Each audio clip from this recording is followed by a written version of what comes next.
Budget के बाद उत्तर प्रदेश के मुख्यमंत्री योगी आदित्यनाथ ने प्रेस कॉन्फ्रेंस की। सीएम ने कहा कि केंद्रीय बजट विकसित भारत की कल्पना को साकार करने वाला है। 7 फोकस बिंदुओं को सप्तऋषि के रूप में लिया गया है। अमृतकाल और भारत के अगले 25 वर्ष का विजन बजट में छिपा है। ये बजट आशा और आकांक्षाओं का बजट है।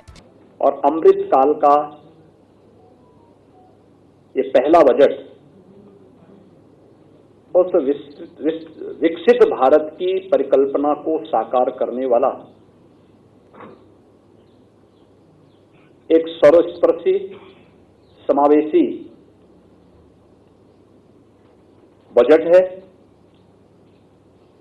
जो समाज के प्रत्येक तबके को, गांव, गरीब, किसान, नौजवान, महिलाएं, वंचित, वनवासी समुदाय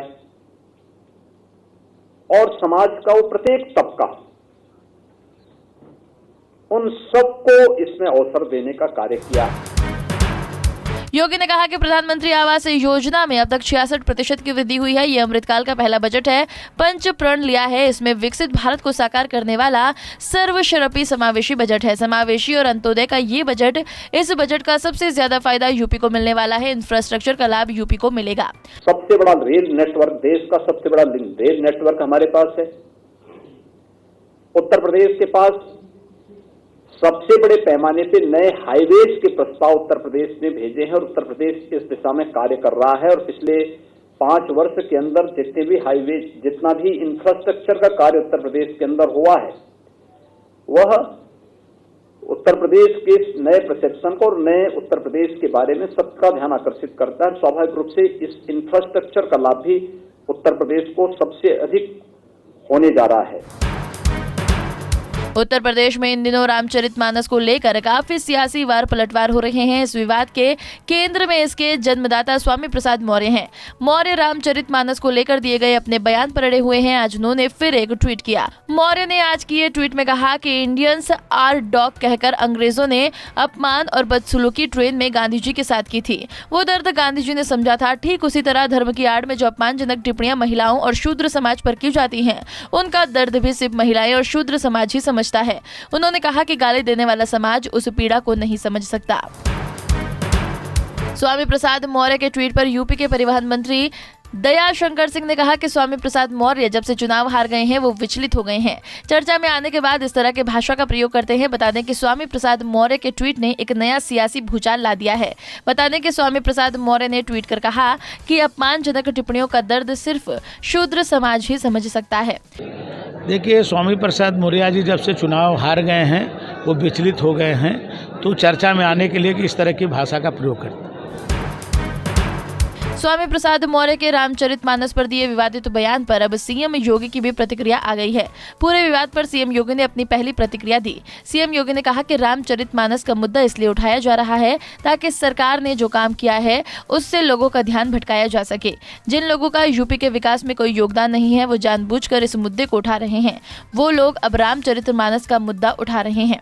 जिन लोगों का विकास का कोई एजेंडा नहीं, जिन लोगों ने यूपी की छवि को विकृत किया था, यूपी के यूथ के सामने पहचान का संकट खड़ा किया था, यूपी के आम नागरिकों को बदहाल किया था, आज जब उन्हें लगता है कि यूपी कुछ नया करने जा रहा है, उत्तर प्रदेश में कुछ नयापन हो रहा है, तो विकास और निवेश जैसे महत्वपूर्ण मुद्दों से ध्यान हटाने के लिए इस प्रकार के मुद्दों को ला करके समाज के माहौल को खराब करने का कुछ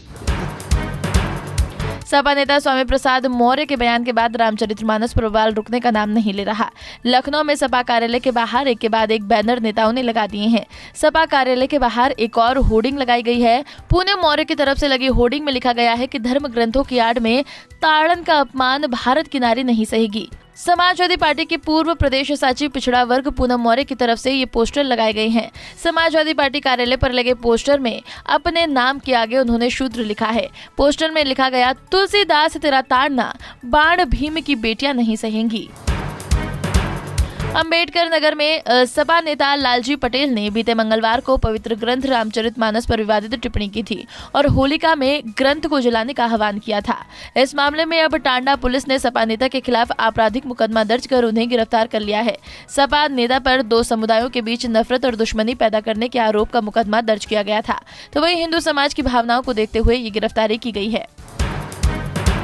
सपा नेता आजम खान को योगी सरकार से एक और बड़ा झटका लगा है। दरअसल सरकार ने आजम खान के जौहर ट्रस्ट में संचालित रामपुर पब्लिक स्कूल के भवन की लीज निरस्त करते हुए सरकारी भवन को खाली करने का आदेश दे दिया है, जिसके बाद अब जिला प्रशासन की ओर से भवन खाली कराने की कवायद शुरू हो गई है।